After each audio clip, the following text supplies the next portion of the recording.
Hai, kenalin, nama aku Veronica Diva Aryaningtia Surya Asmara dari Manajemen Keuangan 2023M dengan NIM. Nah, sekarang kita akan membahas mengenai izin usaha. Namun, sebelum membahas lebih jauh, kita perlu mengetahui terlebih dahulu apa itu izin usaha. Jadi, izin usaha merupakan izin atau persetujuan resmi yang diberikan oleh pemerintah kepada seseorang atau badan usaha untuk menjelaskan kegiatan usaha secara legal. Nah, izin usaha memiliki peran yang sangat penting karena memberikan kepastian hukum bagi pelaku usaha. Selain itu, izin usaha juga dapat meningkatkan kepercayaan pelanggan, mempermudah kerjasama dengan mitra bisnis, serta membantu pelaku usaha untuk memperoleh akses pendanaan dari lembaga keuangan.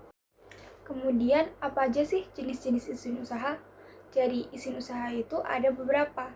Yang pertama yaitu nomor induk perusahaan atau NIB, yaitu identitas resmi perusahaan yang diterbitkan melalui OSS dan menjadi dasar legalitas usaha.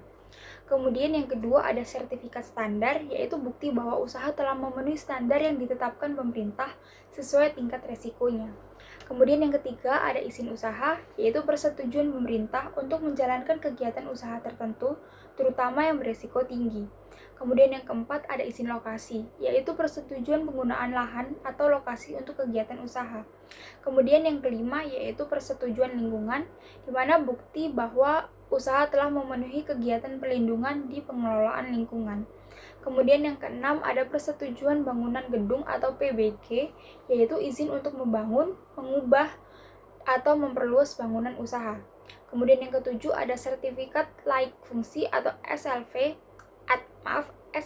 yaitu bukti bahwa bangunan telah memenuhi standar keselamatan dan layak digunakan. Kemudian yang ke-8 ada NPWP badan, yaitu nomor identitas perusahaan untuk memenuhi kewajiban perpajakan. Kemudian yang ke-9 ada izin operasional, yaitu izin untuk menjalankan kegiatan operasional usaha setelah persyaratan tertentu dipenuhi. Kemudian yang ke-10 ada izin komersial, yaitu izin untuk melakukan kegiatan perdagangan atau pelayanan kepada konsumen. Kemudian yang ke-11 yaitu sertifikat halal, yaitu bukti bahwa produk telah memenuhi standar kehalalan. Kemudian yang ke-12 ada izin edar BPOM, yaitu izin agar produk obat kosmetik atau makanan tertentu dapat dipasarkan secara legal. Kemudian yang ketiga ada SPPIRT, yaitu izin produksi bagi usaha pangan skala rumah tangga. Kemudian yang berikutnya yaitu izin usaha jasa konstruksi, yaitu izin bagi perusahaan yang bergerak di bidang jasa konstruksi. Kemudian yang ke-15 yaitu izin pariwisata, yaitu izin untuk menjalankan usaha di sektor pariwisata seperti hotel atau biro perjalanan. Kemudian yang ke-16 ada izin transportasi, yaitu izin bagi usaha yang menyediakan layanan angkutan atau transportasi. Kemudian yang ke-17 yaitu izin klinik atau rumah sakit, yaitu izin operasional untuk fasilitas layanan kesehatan. Kemudian ada izin lingkungan khusus, yaitu izin tambahan untuk usaha tertentu yang memiliki dampak lingkungan lebih besar. Kemudian ada hak kekayaan intelektual atau HKI, yaitu perlindungan hukum atas merek, paten, desain, dan karya ciptaan perusahaan. Kemudian ada izin sektor keuangan, yaitu izin perusahaan yang bergerak di bidang jasa keuangan. Sebagai contoh dari penjelasan tadi, aku punya contoh bagus nih.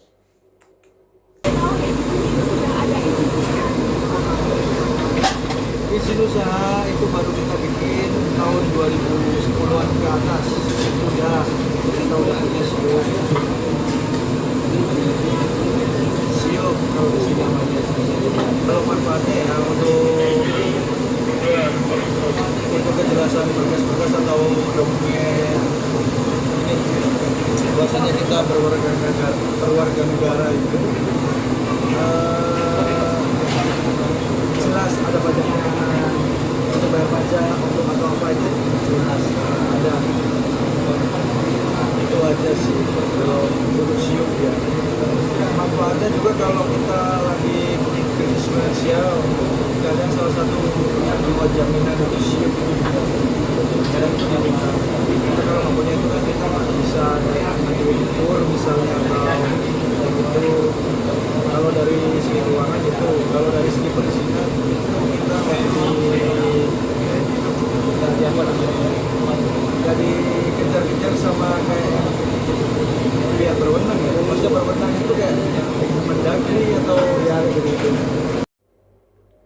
Tadi kan sudah penjelasan sama contoh. Nah, sekarang tutorial cara pembuatan izin usaha. Di sini saya menggunakan izin usaha SIUP. Jadi, apa sih SIUP itu? SIUP merupakan surat izin usaha perdagangan yang merupakan dokumen legal yang diberikan pemerintah kepada pelaku usaha yang menjalankan kegiatan perdagangan barang atau jasa sebagai bukti bahwa usaha tersebut telah sah secara hukum. Nah, saat ini perizinan usaha telah terintegrasi melalui sistem OSS atau Online Single Submission. Lalu, mengapa sih SIUP itu penting? Jadi, fungsi SIUP yaitu yang pertama memberikan legalitas usaha, kemudian yang kedua meningkatkan kepercayaan pelanggan kepada mitra bisnis, yang ketiga memudahkan pengajuan pinjaman atau pendanaan, yang keempat mempermudah kerjasama dengan pihak lain, dan yang terakhir atau berikutnya yaitu menunjukkan bahwa usaha beroperasi sesuai peraturan pemerintah. Sebagai syarat mengurus SIUP, dokumen yang harus diperlukan yaitu yang pertama KTP pemilik usaha, kemudian NPWP, kemudian akta pendirian usaha yaitu untuk badan usaha, kemudian ada data alamat usaha, kemudian ada pas foto penanggung jawab, dan yang terakhir yaitu dokumen pendukung lainnya sesuai dengan jenis usaha. Dan berikut ini cara mengurus SIUP.